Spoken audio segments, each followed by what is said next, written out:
Kinben Book 6, Chapter 129. Nakapuntos nga rin sa wakas ang tandem ni Mendez at Dre sa laban nila sa magkapatid na Amer. Si Dre nga ay hindi inaasahang maiinis si Ricky sa kanyang ginawa rito, pero kung hindi raw niya iyon ginawa ay baka raw hindi nito magagawa ang una nilang puntos. Pero hindi ko pa rin nakalaing ganito ang magiging reaksyon ni Mendez. Mabuti na lang at hindi na ako kagaya noong dati. Kaso habang ganito ay siguro'y mas magandang sakyan ko lang ang inis niyang ito. Nasabi na nga lang ni Dre sa sarili. Kahit nga siya ay nawala na ang kaba dahil sa nangyaring sagutan nila ni Mendez. Pagkasambot naman ni Kaiser ay napaseryoso siya nang biglain siya ni Mendez ng steal. Kaso hindi nito nahuli ang bola dahil pinatalbog niya kaagad ito papunta sa kanyang likuran. Sa pagkakataong ito nga rin ay alam niyang kailangan na niyang maging maingat. Umatras nga siya at pinahabol si Mendez, kaso hindi ito sumunod, kung kaya bumigla siya ng talon para sa ikalawang pagpapakagat dito. Isang fake naman ang kanyang gagawin, kaso hindi tumalon si Mendez na humakbang lang palapit sa kanya. Aba, nabasa niya. Sabi nga ni Kaiser sa sarili, hindi ko siya mabablock, kaya mas mabuting hindi na lang ako tumalon. Sabi naman nga ni Mendez sa sarili ng oras na iyon. Bigla tuloy ipinasa ni Kaiser kay Jake ang bola dahil sa nangyari. Kasunod nga noon ay ang pagngiti ni Jake dahil gusto rin daw niyang magpakitang gilas. Paiskurin mo para matuwa ako. Biglang bulalas nga ni Mendez at si Dre ay napangiti na lang ng pilit dahil akala niya ay kumalma na si Ricky. Baka nakakalimutan mo, defense specialist ako ng team natin. Bulalas nga ni Sanchez at nang marinig ito ng katapat niya ay napangiti ito. Bigla nga niyang nilampasan ng kanyang defender sa pamamagitan ng pagbato ng bola sa bukas na binti nito. Kasunod nga noon ay ang pag-abante niya sa tabi nito, subalit bumangga siya sa katawan ng defender niya nang humarang ito. Bagsak nga sila pareho at ang bola ay tumalbog na lang palabas ng court. Napakuyom si Jake at napatayo agad. Foul iyon ah, ang lakas ng loob mong gawin niyon. Baka nakakalimutan mo kung nasaan ka. Bulalas nga ni Jake na hindi natuwa sa ginawa ni Sanchez. Wala akong pakialam. Bulalas naman ni Sanchez na naglakad na para kuhanin ang bola. Napakuyom lalo si Jake at napatingin sa kanyang kuya na parang nagsusumbong. Hindi ka na bata, Jake. Seryosong wika naman ni Kaiser na marahang napangiti dahil sa wakas ang ganda na ng ipinapakita ng mga katapatan nila. Napatingin nga siya kay Ricky at agad siyang dinikitan ito. Sinambot nga ni Jake ang bola mula kay Sanchez at sa pagkakataong ito ay biglang ang hiningin ni Kaiser ang bola, subalit hindi na ako bata kuya, manood ka. Sabi nga ni Jake at bumigla siya ng pagkaliwa.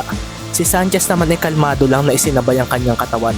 Sa pagtalikod nga ni Amer sa kanya ay siya naman ang paghanda ng mga paa at kamay niya. Kasunod nga noon ay ang biglang pag-spin move ni Jake at nang lampasan niya si Sanchez ay nabigla na lang siya nang naroon si Mendez. Nakaabang. Ang bilis, akala ko katabi ko pa si Ricky. Sabi nga ni Kaiser sa isip. Sabi na nga ba't malulusutan ka? Pasaring naman ni Mendez kay Dre na napangiti na lang. Kung hindi ka dumating baka naabutan ko pa rin ang katapatan ko. Kwentuhan pa nga ng dalawa at si Jake na naroon ay napakuyom na lang. Bigla nga niyang binawi ang bola mula kay Mendez, kaso umiwas ito ng mabilis at agad na tumakbo palabas ng arko. Sa pagtayo nga ni Mendez sa labas ng arko, ay siya naman pagharang ni Kaiser sa kanya na nakaabang ang dalawang palad. Seryoso nga niyang pinagmamasdan si Mendez na marahang pinatalbog ang bola. Parang hindi kinakabahan na baka maaagawan niya at ito nga ang gusto niya. Tingnan nga natin kung makakalusot ka sa depensa ko. Sabi nga sa sarili ni Kaiser at napaseryoso na lang siya nang iba to bigla ni Mendez ang bola sa likuran niya. Dumating nga sa ilalim ng basket si Dre nang maiwanan nito si Jake. Isang bilisang pagpuntos din sa basket ang ginawa nito at inangasan pa niya si Mendez matapos iyon. Kung sumablay iyon baka tinawanan kita. Bahanat nga ni Mendez at si Dre naman ay umiling.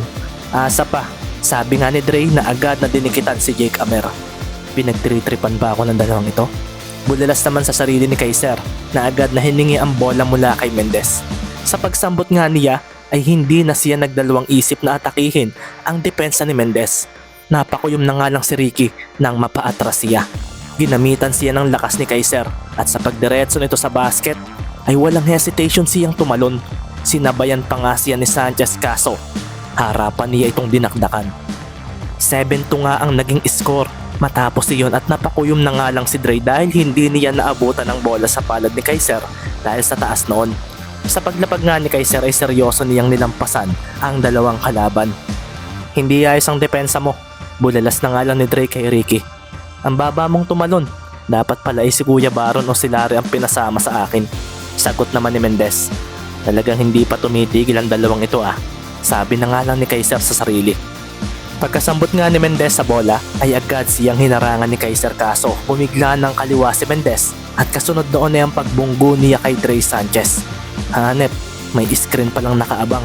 Sabi nga sa isip ni Kaiser at si Jake naman ay agad na humabol kay Mendez. Lumayo naman si Dre na agad na hinabol ni Kaiser. Sa pagkakataong ito nga ay napatingin ng matalim si Mendez kay Jake Amer. Kasunod nga noon ay ang bigla niyang pagpapatalbog sa bola ng mababa. Sa pag-abante nga niya ay siya naman pagngisi ni Jake dahil nahuli niya ang gagawin ni Mendez. Kaso nang tingnan niya ito ay mabilis itong pumihit pa kaliwa at sa paghabol niya ay sa kabilang direksyon naman siya napapunta. Sa pagbalik nga niya ay siya naman paglampas sa kanya ni Mendez. Sa paglingon niya ay bigla namang bumalik ang bola at sa pagkakataong ito ay isang mabilis na pagpwesto sa tres ang ginawa ni Mendez na ikinaseryoso ni Jake Amer dahil nang gumalaw ang isa niyang paa ay natakit ito ng kabila niyang paa. Natumba siya at doon na nga napakuyom si Kaiser dahil sa ankle breaker crossover ni Mendez. Pagkatapos nga noon ay nagpakawala na agad si Mendez ng isang tira mula sa labas ng arko na agad na humalit sa basket. Ganoon na lang niya pinaglaro ng depensa ni Jake. Sabi na nga lang ni Sir Manny na makikitang napatayo pa ng masaksihan ang ginawa ni Mendez. 7-4 na nga ang score at hindi pa nga siguradong matatalo ang team ni Mendez dito. Si Kaiser nga ay napagtanto ang kaibahan nito sa one-on-one nila ni Mendez. At dito rin daw dapat maisip ng kapatid niya na mali ang maliitin ang mga manlalaro na nasa Maharlika League gaya na lang ng dalawang ito. Sa pagbalik nga ng bola sa palad ni Kaiser ay bigla na lang niyang tinirahan si Mendez ng harapan kaso ang hindi niya napaghandaan ay pinabayaan na pala ni Sanchez ang kanyang kapatid at sa pagbitaw niya sa bola ay natamaan ito ng bahagya ng kalabang biglang lumitaw sa kanyang tabi. Si Mendez naman ay bumigla ng takbo sa basket habang si Dre naman ay hinarangan ng braso si Kaiser. Jake, rebound! Sigaw nga ni Kaiser kaso huli na siya dahil nakuha na nga ni Ricky ang bola. Sa paghabol nga rito ni Jake ay bigla ngang tumalon si Mendez sa labas ng arko. Fake lang iyan, sabi nga ni Jake kaso ang hindi niya pagtalon ay ang ikinangiti ni Mendez.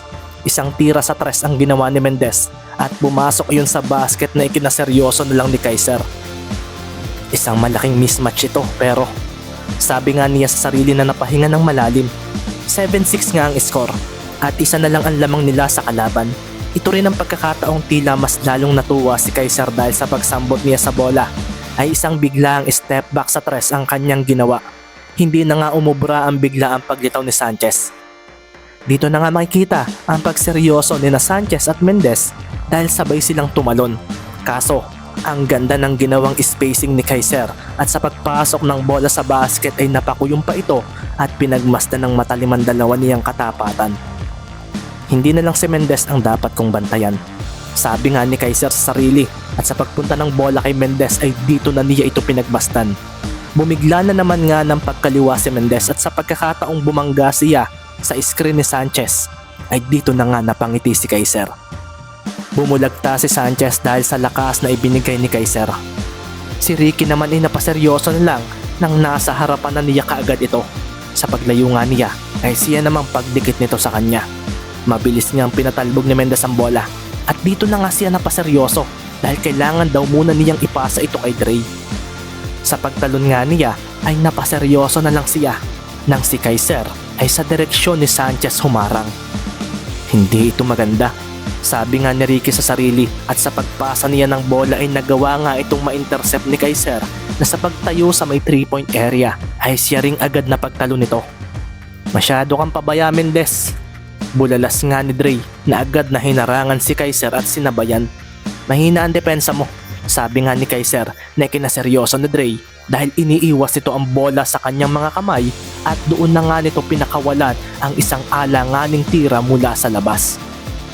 Tumama nga ang bola sa board at pagkatapos noon ay pumasok ito sa basket na nagpahingal kina Mendez at Sanchez. 11-6 nga ang naging score at makikita nga ang pagkawala ng invisible na aura ni Kaiser dahil ang kanyang gaming mode ay activated na. Hindi raw siya papayag na matalo ng dalawang ito at kung gagalingan daw lalo ng mga ito ay mas lalo rin daw niyang gagalingan. Wala na rin pagniti na makikita kay Kaiser dahil alam niyang anumang pagkakamali niyang magagawa ay siguradong may himalang gagawin daw ang dalawa niyang kalaban ngayon. Sinambot nga ni Ricky ang bola at sa pag-abante niya ay napalo agad ni Kaiser ito mula sa kanya. Iniiwas niya ito kaso mas mabilis ang reaksyon ni Kaiser ng sandaling iyon. Ang bola tuloy ay tumapon kaso napangiti si Kaiser nang talunin ito ni Sanchez. Pinalo nito ito pataas at doon na nga tumakbo si Mendez. Maganda iyan pero sabi nga ni Kaiser sa isip na inunahan ng talon si Mendez sa pagdating ng bola. Sa pagkuha nga niya at paglapag ay bigla niyang iniiwas ang bola mula kay Ricky kaso hindi pala nito kukuhanin iyon. Inabangan pala nitong iiwas nito ito at sa pagkakataong ito ay bumigla ng layo si Kaiser. Hinanap agad niya ang kanyang kapatid kaso malakas din ang will ni Mendez. Bumigla ito ng abante at pinalo ang bola papunta sa kaliwa. Tumapon muli ang bola at nasambot ito ni Sanchez na nasa 3-point area na kaagad. Si Jake ay napatakbo palapit doon at napatalon kaso umarko na ang bola at sa pagpasok noon sa basket ay makikita nga ang pagbaril ni Sanchez sa harapan ni Jake gamit ang kanyang dalawang mga kamay. Hinipan nga rin ni Sanchez ang dalawang dulo ng kanyang kamay at pagkatapos noon ay napangiti na lang sa isip si Kaiser. Mahusay ang dalawang ito. Ngayon ko lang naisip, mas lalo palang gumagaling si Ricky kapag team game. Dagdag pa nga niya sa kanyang sarili. 11-8 nga ang score at sa pagsambot nga ni Kaiser sa bola ay dito na nga siya pinagdalawahan ng bantay ng kanyang kalaban. Ayusin mo ang depensa mo. Sagutan pa nga ng dalawa niyang kalaban at si Kaiser naman ay biglang ibinato ang bola kay Jake na nagpunta na sa basket. Baka nakakalimutan ninyo, hindi ako buhaya, sabi nga ni Kaiser. Alam namin, sigaw naman ng dalawa na humabol agad kay Jake. Nakapuntos ito kaso muntik na rin tong maabutan ni Sanchez. Si Jake nga ay napaseryoso na lang at medyo kinabahan din sa pangyayaring iyon. Baka gusto muna ninyong mag-time out, tanong pa nga ni Kaiser dahil nakikita niyang hinihingal na ang dalawa kaso ayaw nila. Tuloy raw ang laban hanggang sa manalo sila. Bumigla nga si Mendez ng tres at makikita nga ang mabilisang screen ni Sanchez kay Kaiser. Kapag sablay iyan umuwi ka na. Banat pa nga ni Dre at nagmintis nga ang tres ni Ricky. Dahil kahit na-delay ni Sanchez si Kaiser ay nakatalon pa rin ito sa kanyang harapan.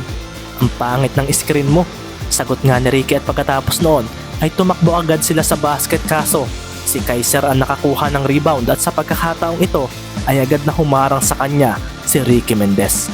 Si Sanchez naman ay dinipensahan na muli si Jake Amer.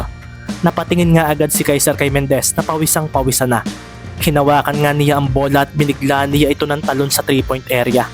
Sinabayan nga siya ni Mendez sa pamamagitan ng todong pagtalon kaso talagang mas mataas ang talon ni Kaiser. Lumapag nga si Mendez sa landing area ni Kaiser. Napaupo sa sahig si Kaiser at kasunod noon ay ang paghalit ng bola sa basket. Napakuyong pa nga si Amer at napatingin kay Mendez na nakatayo na sa kanyang tapat. Hanep, ang lupit talaga ni Kuya, sabi na nga lang ni Ricky sa sarili at naisip nga niya ang score matapos iyon. Mabuti na nga lang daw at walang foul iyon sa larong ito. Matapos nga ayun ay hindi na hinayaan ni Kaiser na umiscore pa sina Mendez at Sanchez. Sa kabila ng kakayahan ng dalawa na matalo si Jake, ay ginamit pa rin niya ang kanyang husay at experience sa PBA.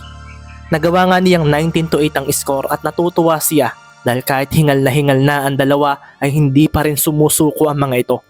Alam naman niyang mataas ang stamina ng mga ito kaso mas mataas pa rin ang sa kanya dahil sa klase ng trainings na mayroon sila sa Ross team.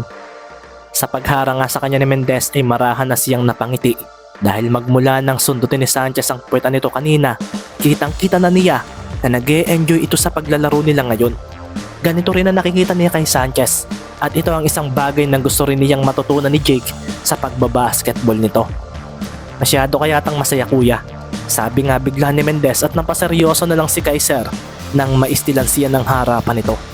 Sa paglingon nga ni Kaiser kay Mendez ay napatalo na lang siya dahil isang tira sa tres ang agad na pinakawalan nito, kaso binitawan ni Mendez ang bola papunta sa likuran at doon naman biglang lumitaw si Sanchez. Ipasok mo dapat iyan, hindi pa tayo talo. Isang no-look pass iyon at sa paglapag nila ni Kaiser ay siya naman pagpapakawala ni Sanchez ng tres na makikita ang ngisi sa labi. Kasunod nga noon ay ang pagkuyom nito. Talagang ang dalawang ito, ginugulat ako. Sabi nga ni Kaiser sa sarili, kaso nagmintis ang tirang iyon ni Sanchez. At sa pagkuha ni Jake sa rebound ay agad na nga niya itong hiningi para siguruhing talo na ang dalawa. Dahil kung magpapatuloy pa raw ang labang ito ay baka mabaliktad pa ang laban. Hindi sa pagiging negatibong pag-iisip o wala siyang bilib sa kanyang kakayahan. Ito ay sa kadahilanang hindi niya pwedeng basta hayaan ang dalawa niyang kalaban ngayon. Sa pagpwesto nga ni Kaiser sa 3-point arc sa kaliwa ay siya ring pagbitaw niya ng isang mabilisang tres na buong lakas pa ring hinabol ni na Mendez at Dre. Kaso dahil ayaw nilang tumawag ng timeout, kaya ayon, dahil sa pagod ay hindi sila umabot. Hinalit nga ng bola ang basket at tuluyan na ngang tinapos ni Kaiser ang kanilang 2v2 game. Sa paglapag nga niya ay siya naman pagngiti ng dalawa niyang kalaban. Napaupo na nga sa sahig ang dalawa at pagkatapos noon ay napahiga pa sila. Goodbye 1K, sabi nga ni Dre. 9K ang sa akin, sabi naman ni Ricky. Hindi naman alam ni Kaiser kung ayos na ba ang dalawa o hindi ng mga oras na iyon.